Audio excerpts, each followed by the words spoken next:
Hey folks, welcome back to the Do It Yourself Dad channel. Today we're out by the pool and we're playing around with this gizmo. This is a pool float from IoPool, and what it is you yeet it into the pool and then it communicates with your phone or with your Wi-Fi and lets you know what all the levels are in your pool. It goes a little further than that too. It claims that it will also tell you how much chlorine to add or how much soda ash or whatever you're adding to your pool to get the pHs right and get all your levels right. So what we're going to do, we're going to toss it on in the pool. We're going to play around with it for a couple weeks, and then I'm going to test what data it's giving me off of the data from my home test kit. And I'm also going to take a bit of water to the pool store and we're going to have them test and see exactly how accurate this is, and then go over all the pros and cons at the end of the video. But right now, let's get started. So now we're going to do is we're going to set this thing up in our phone. Now, before I started filming, I did go and download the app for this thing, and now we're going to go and actually do the setup. So you're going to want to add one, and then it has a little QR code in the manual. We're going to scan that QR code, and it's scanned it. Now it's asking us to take this thing in our hand, and it's going to start searching for it.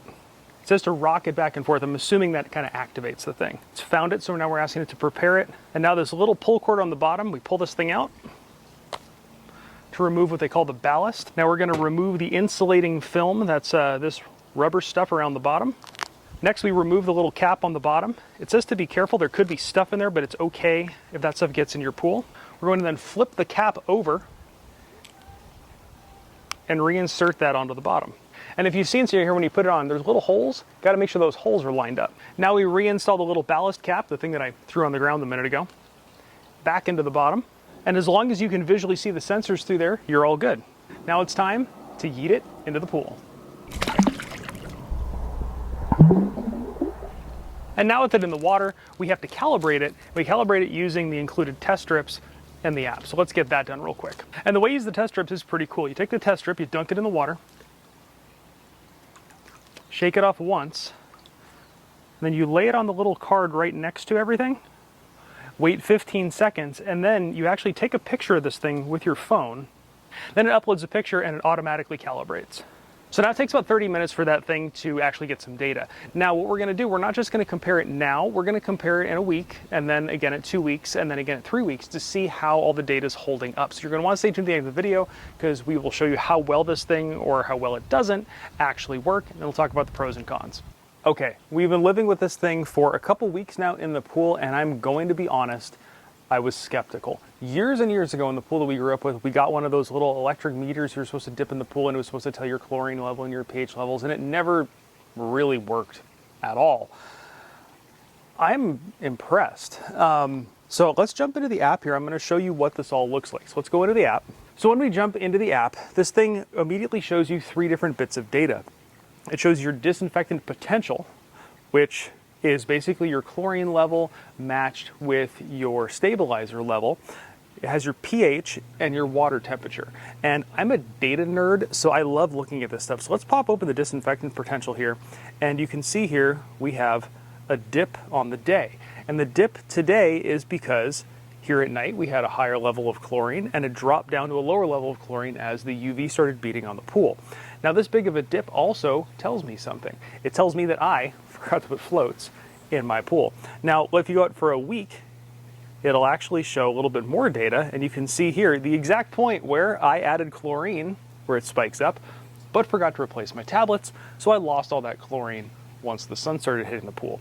So really interesting data. If you go out to the month, it gives you an even more broad picture of what you're doing, and you can actually see all your dips in the chart, and those dips in the chart reflect basically your chlorine levels, daylight, nighttime, and then also you can kind of keep track of when you need to actually add floats or add more chlorine to your pool.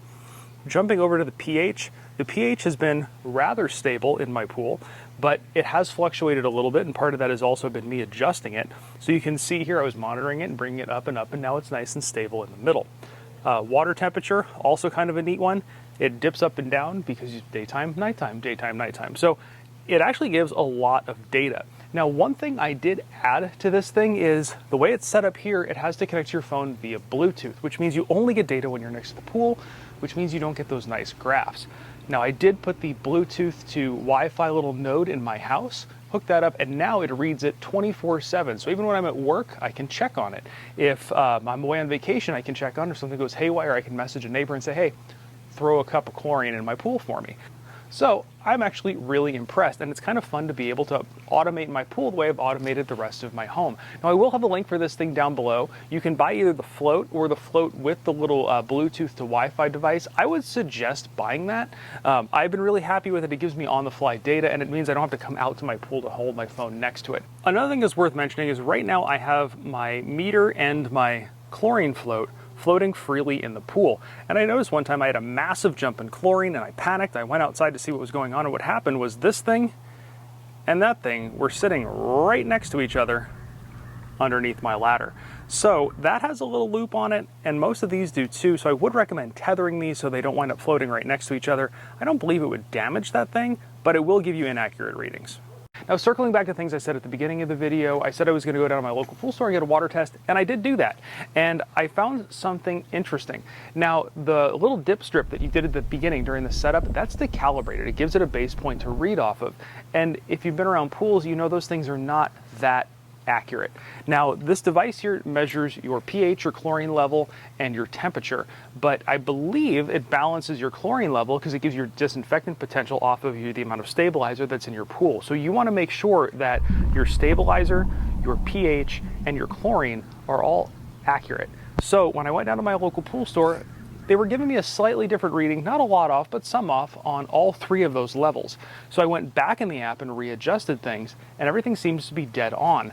About 2 weeks later, I went and did another test, and it was pretty darn accurate for where it was supposed to be. So I'm impressed. So I'm pretty excited now that I get to automate my pool and I can get data on my phone. I'm kind of a data nerd and I like looking at graphs. Maybe you are too. Maybe you're not, but this will at least help you keep your pool nice and clear all summer long, and you won't all of a sudden realize that you've dropped chlorine levels way too low and everything's turned bright green.